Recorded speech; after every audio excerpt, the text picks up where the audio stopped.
Hello students, इस video में हम एक बहुत ही इंपॉर्टेंट टॉपिक पढ़ने वाले हैं, गोले का समतलीय परिच्छेद। हमारा टॉपिक है गोले का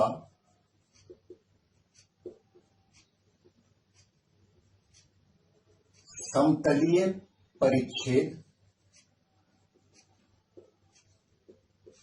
इंग्लिश में इसको कहेंगे plane section of a sphere. एक गोला है, मान लिया हमने एक फुटबॉल ले ली, एक बॉल ले ली और उसको हमने काट दिया एक प्लेन से। तो जो कटा हुआ हिस्सा है उसको तो मैंने हटा दिया और अब मैं उस फुटबॉल को जहां से मैंने काटा है उसको देखता हूं तो स्पष्ट रूप से उसकी पेरिफेरी मुझे दिखेगी, अर्थात एक वृत्त दिखेगा। तो जो प्लेन से किसी गोले को काटा जाता है तब हमें एक वृत्त मिलता है। इसको हम कैसे दिखा सकते हैं? देखो, ये एक गोला बना दिया मैंने, यहां मैंने इसको एक प्लेन से काट दिया। मान लिया गोले का केंद्र है सी और प्लेन हमारा है A B. A B plane से मैंने गोले को काट दिया, ये वाला हिस्सा हटा दिया और अब मैंने जब गोले को देखा तो मुझे एक वृत्त नजर आया, एक सर्कल नजर आया। इसको मैं बना देता हूं, ये हमारा सर्कल है।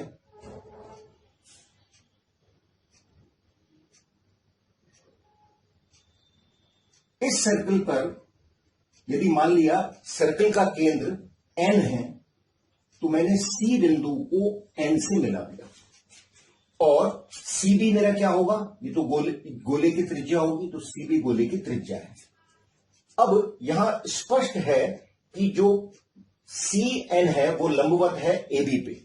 सी एन लंबवत है ए बी पर और ये भी एक प्लेन में ही है, एक समतल में है। तो यहां पर हम पाइथागोरस के प्रमेय का प्रयोग कर सकते हैं, अर्थात यहां सी बी स्क्वायर बराबर C N square plus N B square होगा। एन बी क्या है? एन बी उस वृत्त की त्रिज्या है। तो किसी गोले के इक्वेशन से हम सी बी का मान तो निकाल ही सकते हैं, क्योंकि गोले के यदि हमें समीकरण को ज्ञात है, गोले का समीकरण हमें मिला हुआ है, तो हम गोले की त्रिज्या निकाल सकते हैं और लंब भी निकाल सकते हैं। किसी बिंदु से किसी प्लेन पर डाले गए लंब की लंबाई निकाल सकते हैं। तो हम जो ये सर्कल बनेगा काटने के बाद, जो एक हमें वृत्त मिला है, उसका हम त्रिज्या को ज्ञात कर सकते हैं। त्रिज्या एन बी बराबर कितना हो जाएगा? एन बी बराबर हो जाएगा under root C B square minus C N square. ये हमारा जो होगा मान, वो क्या होगा? वो मान होगा इस वृत्त की त्रिज्या का मान होगा। अब हम एक उदाहरण लेते हैं। मान लिया गोले का जो समीकरण है वो है x square plus y square plus z square plus 2ux plus 2vy plus 2wz plus d बराबर 0। यह हमारे गोले का मैंने व्यापक समीकरण ले लिया और lx plus my plus nz बराबर p, यह हमारे समतल का समीकरण है। ये तो गोले का समीकरण है, ये समतल का समीकरण है। तो गोले का केंद्र क्या होगा? ये होगा minus u minus v minus w और त्रिज्या क्या होगी? गोले की त्रिज्या बराबर under root u square plus v square plus w square minus d होगी। अब सी एन हमें ज्ञात करना है, तो सी एन ज्ञात करने का तरीका क्या होगा? सी एन बराबर मॉड्यूलस एक्स के स्थान पर मुझे माइनस यू रखना है, तो l into minus u plus m into minus v, y के स्थान पर minus v plus n into minus डब्ल्यू minus p upon under root l square plus m square plus n square का modulus. ये हमने पिछली क्लास में पढ़ा है कि जब हम प्लेन से किसी बिंदु की दूरी निकालते हैं तो उसका सूत्र है, सभी मान मुझे धनात्मक लेने हैं क्योंकि दूरी जो होती है वो सदैव धनात्मक होती है। तो ये मान कितना हो गया, l u plus m v plus n डब्ल्यू plus p upon under root of l square plus m square plus n square. ये संख्यात्मक मान हो गया, न्यूमेरिकल वैल्यू लेनी है, अर्थात हमें धनात्मक मान लेना है। ये हमारा Cn हो गया, Cn हमने ज्ञात कर लिया है, Cv हमारी गोले की त्रिज्या है वो हमने ज्ञात कर ली है। तो हम जो वृत्त बना है उसकी त्रिज्या को ज्ञात कर सकते हैं, ये हमारा तरीका होगा। यहां हम एक दो परिभाषाओं को भी समझ लेते हैं। यदि प्लेन C बिंदु से काट रहा है, अर्थात हमने गोले को दो समान रूप से बांट दिया है, जो प्लेन है वो यहां से निकलता है, गोले के केंद्र से गुजरता है, तो जो हमें वृत्त मिलता है उसको हम कहते हैं ग्रेट सर्कल या वृहद वृत्त। इंग्लिश में इसको कहते हैं ग्रेट सर्कल।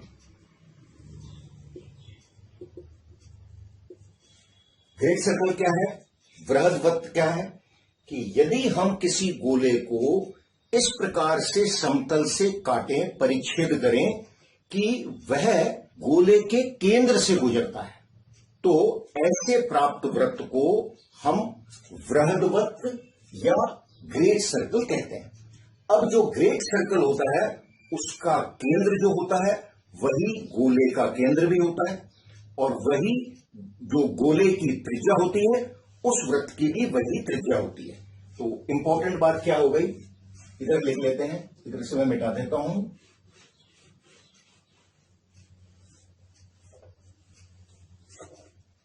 वृहद वृत्त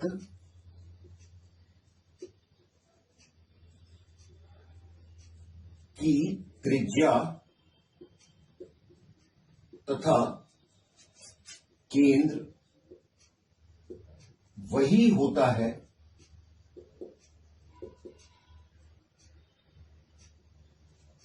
जो गोले की त्रिज्या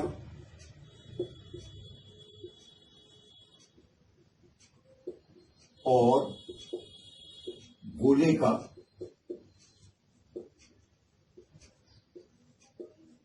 केंद्र होता है।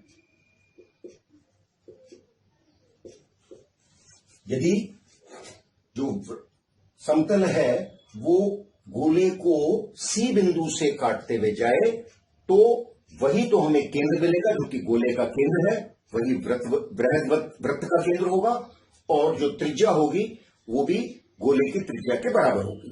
हमारा नेक्स्ट टॉपिक है दो गोलों का प्रतिच्छेदन। दो गोलों का प्रतिच्छेदन, इंटरसेक्शन ऑफ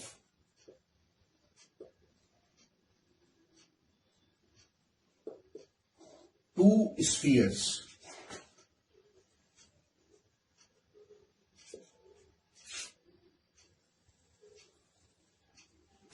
हम मान लेते हैं कि एक गोला, जो पहला गोला है वो S1 द्वारा निरूपित है, उसका समीकरण हम S1 से दिखा सकते हैं। तो S1 क्या हो गया, x square plus y square plus z square plus 2u1x plus 2v1y plus 2w1z plus d1 बराबर 0। और दूसरे गोले के समीकरण को हम S2 से निरूपित करें तो ये समीकरण क्या हो जाएगा, x square plus y square plus z square plus 2u2x plus 2v2y plus 2w2z plus d2 बराबर 0। ये हमारे पहले गोले का समीकरण है और ये हमारे दूसरे गोले का समीकरण है। अब दोनों गोलों के इंटरसेक्शन से हमें जो समतल मिलता है वो एक वृत्त होगा, और वो जो उभयनिष्ठ बिंदु होंगे वो S1 माइनस S2 बराबर 0 इस समीकरण को भी संतुष्ट करेंगे। अर्थात हमारा समीकरण क्या हो जाएगा समतल का, दोनों समीकरणों को घटा दें तो 2u1 minus u2 into x plus 2 times v1 minus v2 into y plus 2 w1 minus w2 into z plus d1 minus d2 बराबर 0। यह हमारा क्या होगा, उस वृत्त का समीकरण होगा, उस समतल का समीकरण होगा जो कि दोनों के कटान से हमें प्राप्त हो रहा है। देखो स्पष्ट रूप से यहां x की पावर 1, y की पावर 1, z की पावर 1 है, इसमें एक कांस्टेंट भी है, तो ये एक घातीय समीकरण है, एक घातीय समीकरण है,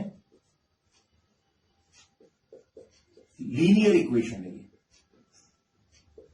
और ये एक समतल का समीकरण है। तो जब हमें दो गोले इंटरसेक्टिंग करते हुए मिलते हैं तो हम दोनों के समीकरणों को घटा के उस समतल के समीकरण को प्राप्त कर सकते हैं जो कि उनके इंटरसेक्शन से प्राप्त हुआ है। और स्पष्ट रूप से ये एक वृत्त का समीकरण है, क्योंकि जो उभयनिष्ठ बिंदु हैं दोनों के कटान से जो उभयनिष्ठ बिंदु हमें प्राप्त हुए हैं वो S1 माइनस S2 बराबर 0 इस समीकरण को भी संतुष्ट करेंगे। हमारा नेक्स्ट टॉपिक है, यदि हमें एक वृत्त का समीकरण ज्ञात है तो हम स्फीयर का, गोले का समीकरण किस प्रकार से ज्ञात कर सकते हैं। तो हमारा टॉपिक है गोले का समीकरण ज्ञात करना, जबकि वृत्त का समीकरण ज्ञात हो।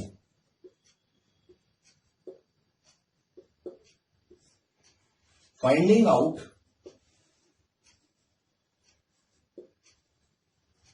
Equation of a sphere when equation of a circle is given।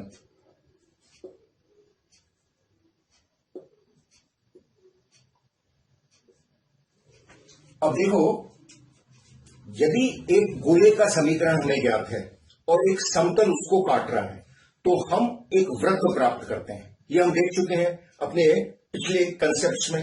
तो यदि मुझे एक वृत्त का समीकरण लिखना है तो मैं एक गोले का समीकरण लिख दूं और एक समतल का समीकरण लिख दूं। तो माना वृत्त का समीकरण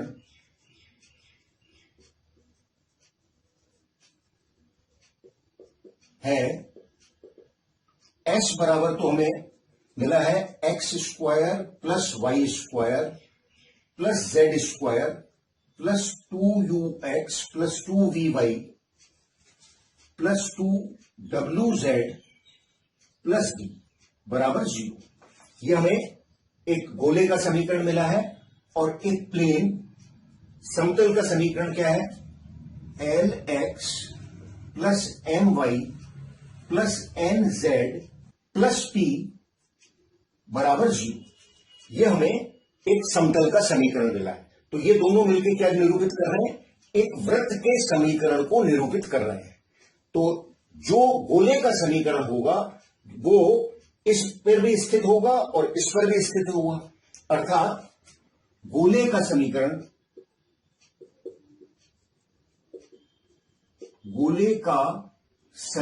होगा